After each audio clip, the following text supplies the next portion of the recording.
Hey everybody, and welcome back to the internet once again.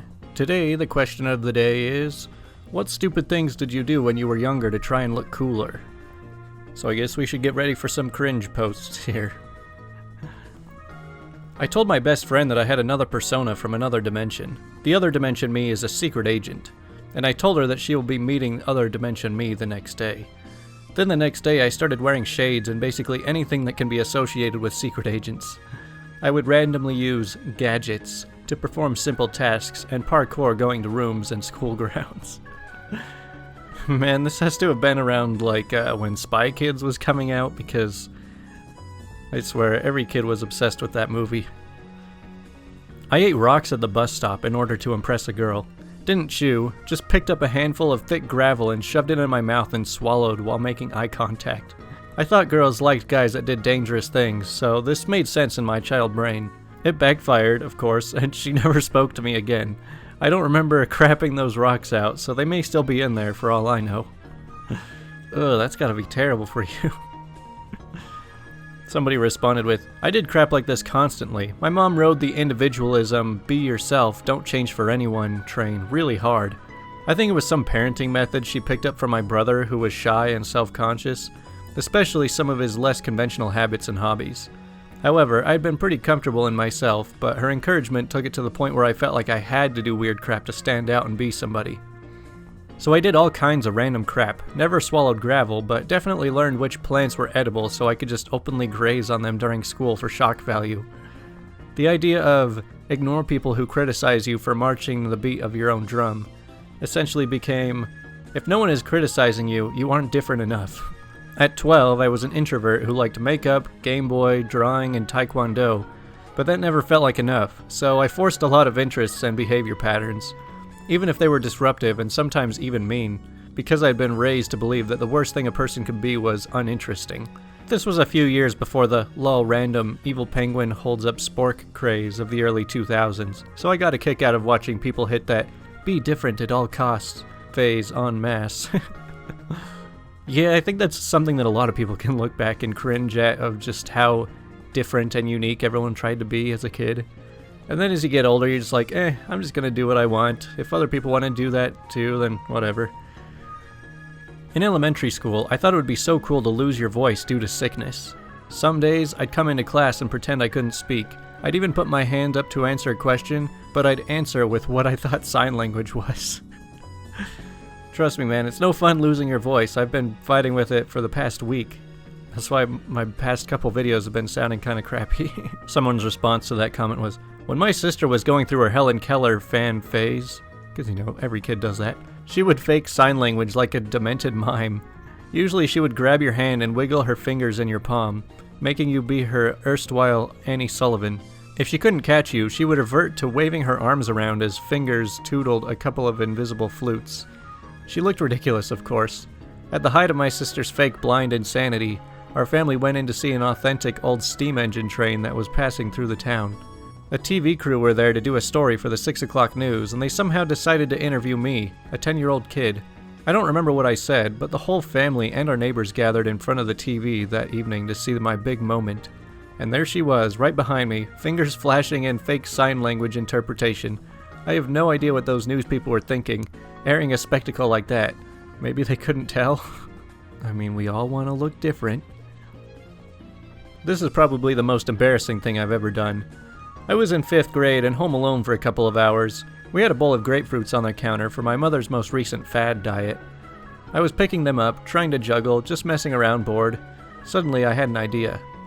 I got one of my mother's bras out of the dirty clothes hamper, put it over my skinny chest, and you guessed it, plopped a pair of grapefruits into the cups, put my top back on, and oh wow, I look fabulous. I walk around, look in the mirror, dance a little hoochie coochie dance in the living room. Pretty soon I'm convinced that I look completely natural and super teen-aged. I go out onto the porch to watch my reflection strut back and forth in the front window. Man, I'm killing this boob thing. My bike is right there, parked by the mailbox. I'm riding my huffy banana seat bike around the block, enjoying the wind in my boobs, when my parents come along in our car. They wave, I wave, they pull over, a grapefruit drops to the pavement and rolls under the car. I die of shame, but somehow remain fixed in place for all eternity. My mother puts her face into her open purse and begins to shake while making muffled snorting noises.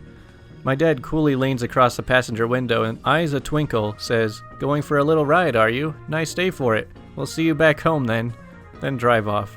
I die a few more times, then slowly navigate towards my home with one remaining grapefruit sagging listlessly in defeat. Oh, some people just want to grow up. And somebody responded to that post saying, "This reminds me of something my first and second grade best friend did. I live in a trashy town, so even when I was a kid, I knew what hookers were, even if I didn't know what they did. One day, on the way back to my house from school, we saw a hooker plying her trade on the corner and had been laughing and talking about it. Once we get to my place, my buddy decides to hike up his shorts like Daisy Dukes and put on a pair of my mom's heels and even tied his t-shirts around his belly for good measure. Right about the time he started strutting around and saying, 'Beesh, please,' and stuff like that in imitation of trashy hookers everywhere, my mom walks in. She looked mortified, but we thought it was the funniest thing ever." Okay, I'm pretty sure the first story was a girl, but the second one was a guy.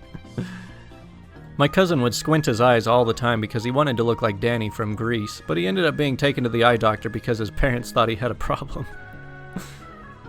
I used to wear a rubber band on my wrist and snap it when I had an impure thought. I got the idea from the book Peeps by Scott Westerfeld.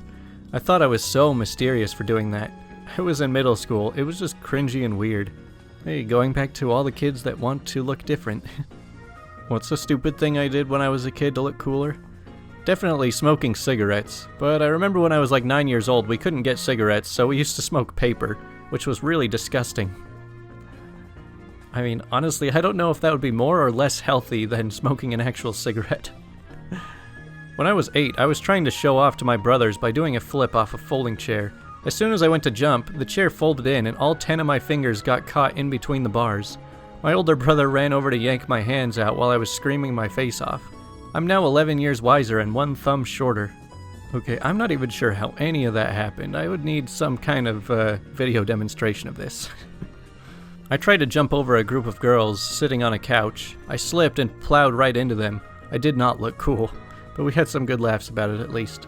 No man, if you want to impress the girls, just slam right into them. Just crush them. It'll make them cling right to you.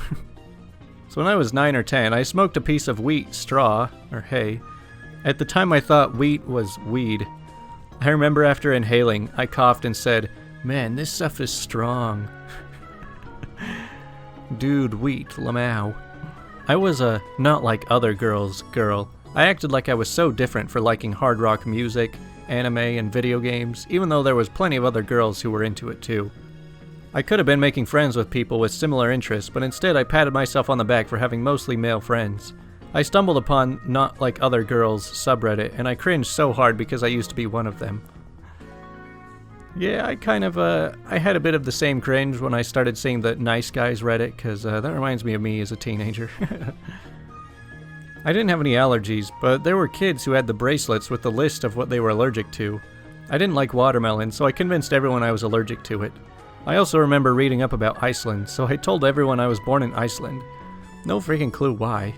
Hey, I've considered telling people I'm allergic to, like, tomatoes because I hate tomatoes, but then that might lead to people thinking I can't eat pizza, so it just leads to more problems. Well, that's all of the responses I've gotten for today's question. What about you guys in the comments? What are some embarrassing things that you remember from just being a kid? I suppose I should share something of mine. I remember, like, wanting to learn really big words just to try and use them around people to try and make everyone think I was so smart. One that really stuck out to me is I love to tell people, "I admire your vocabulary," as to try and, like, act like I was so smart and all that, but it's painful to think about now. Anyways, thanks for watching today's AskReddit video. Hopefully you enjoyed, and I will see you guys tomorrow with tomorrow's story video. So, thanks for watching.